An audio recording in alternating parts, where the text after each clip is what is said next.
motor ko. Hindi na ako naririnig na tuwela eh. Han. Wow.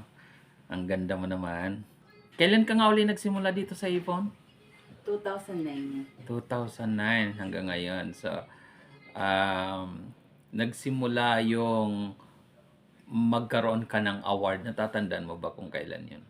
2017. 2017 hanggang ngayon, ano? Oo, tuloy-tuloy. Ano yung mga bansa na napuntahan mo na? Thailand, Mm-mm. Singapore, Mm-mm. Taiwan, Mhm. Russia, Mhm.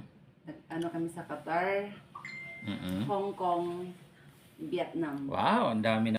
Sa mga gustong maging Avon representative or Avon lady na tawag, subukan nyo. Kasi talagang opportunity ito sa mga kababaihan. Na Tama. magkaroon ng sariling negosyo, hawak mo yung oras mo. Mm-mm. Siyempre, kailangan mo rin magsipag Okay. at habaan din ng pasensya.